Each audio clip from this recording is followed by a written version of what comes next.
चुप रहना यानी मौन रहना। जो लोग ज्यादा चुप रहते हैं वह लोग अपने भीतर की असीम शक्तियों को समझ पाते हैं। गौतम बुद्ध के अनुसार मौन की शक्ति इतनी ज्यादा है कि वह हमारे अंदर के सारे तनाव, सारी की सारी चिंता और भय को खत्म कर देती है और लोगों के बीच हमें एक होशियार और आकर्षित मनुष्य बना देती है। एक बार गौतम बुद्ध अपने आश्रम में अपने सभी शिष्यों को शिक्षा दे रहे थे कि दुनिया की सबसे तेज छुरी हमारी जुबान है और दुनिया की सबसे खतरनाक हथियार हमारे शब्द हैं, जो बिना खून बहाए लोगों को अंदर ही अंदर मार सकते हैं। हमारे शब्द हमारी ताकत हो सकते हैं, उसी के साथ यह हमारी सबसे बड़ी कमजोरी भी हो सकते हैं। अगर हमें नहीं पता कि कब, कहाँ, कितना और क्या बोलना है, यदि हम यह सही समय पर सही इरादों के साथ शब्द का प्रयोग करते हैं तो यह हमें एक सफल व्यक्ति बनाता है। लेकिन अगर हम सही समय पर सही इरादे से सही शब्दों का इस्तेमाल नहीं करते तो यह हमारे जीवन को नर्क से भी बदतर बना सकता है।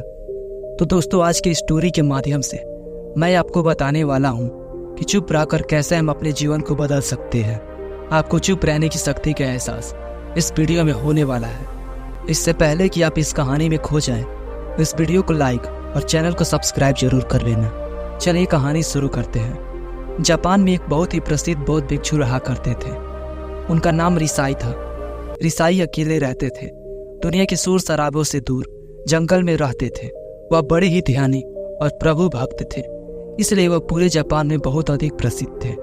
एक दिन एक राजकुमार रिसाई के पास आया और बोला, हे भिक्षु, मैं हमेशा थका हुआ, निराश और परेशान महसूस करता हूँ। मेरा मन बहुत अशांत रहता है। हालांकि मेरे पास सब कुछ है, धन, दौलत, सुख, सुविधाएं जो हर व्यक्ति चाहता है या पाने की इच्छा रखता है, लेकिन फिर भी मेरे अंदर इतनी अशांति और चिंता क्यों है?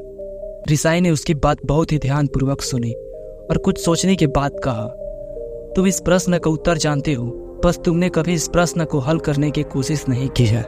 रिसाई ने आगे कहा, मैं एक चीज पता लगाना चाहता हूँ, क्या तुम मेरा साथ उसमें दोगे?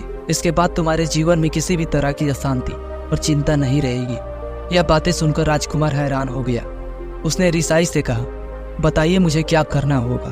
अपने मन की शांति के लिए मैं कुछ भी करने को तैयार हूँ। राजकुमार की इन्हीं बातों को सुनकर भिक्षुक ने कहा, तो फिर आप अगले 14 दिन के लिए मेरे आश्रम में रहोगे और एक सम्मान व्यक्ति की तरह अपना जीवन व्यतीत करोगे।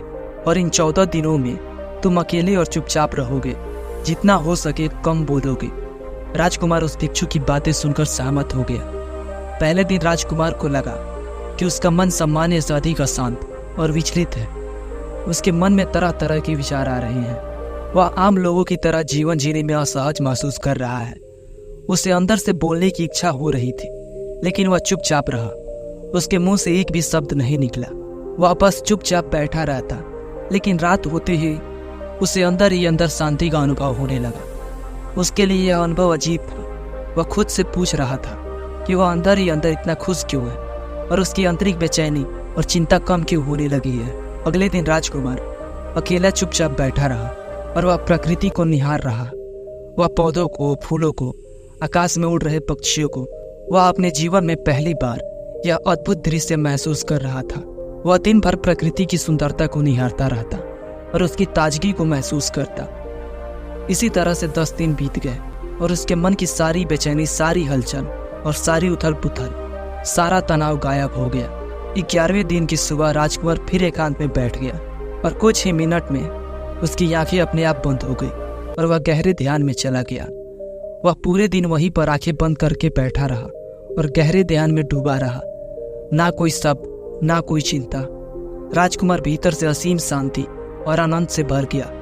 राजकुमार अपने बाकी के 4 दिन इसी तरह गहरे ध्यान में व्यतीत करने के बाद उस रिसाई के सामने प्रस्तुत हुआ और रिसाई को प्रणाम करके बोला, हे भिक्षु, मुझे उत्तर मिल गया कि मेरे मन में इतनी उथल पुथल और चिंता क्यों थी। मैं जान गया कि मेरा मन इतना अशांत और विचलित क्यों था। रिसाई मुस्कुराते हुए पूछा, बताओ क्या उत्तर मिला तुम्हें? राजकुमार ने कहा, मैं आवश्यकता से अधिक बातें करता था। मैं किसी पर भी अपने शब्द और ऊर्जा व्यर्थ करता था। मैं दिन भर अपने लोगों से फालतू की बातें करता रहता और फिर उन्हीं के बारे में अकेले में सोचता रहता और ज्यादातर समय नकारात्मक ही सोचता रहता। इस तरह मैं बस अपना समय बर्बाद करता रहता था। ज्यादा बोलने और नकारात्मक सोचने की वजह से मेरा मन अशांत और बेचैन हो गया था, और इसी वजह से मैं किसी भी काम को ठीक से नहीं कर पा रहा था, जिसकी वजह से मैं हर काम में असफल होने लगा था। और फिर इन्हीं लगातार मिलने वाली असफलताओं की वजह से मैं और भी उदास और चिड़चिड़ा हो गया था। इन्हीं सभी चीज़ों की वजह से मेरा जीवन नष्ट हो रहा था। लेकिन यहाँ पर बिताए हुए 14 दिन मेरे लिए पूरी तरह से अलग थे। मुझे कुछ अलग ही एहसास हुआ। अब मुझे ऐसा लग रहा है मैं अपना पूरा जीवन पूरी तरह से जी रहा हूँ, और इससे पहले मैं अपना जीवन गलत तरीके से जी रहा था। दोस्तों, ये कहानी यहीं पर समाप्त होती है। आप चैनल को सब्सक्राइब कर लें ताकि ऐसी और कहानी आपसे मिस ना हो।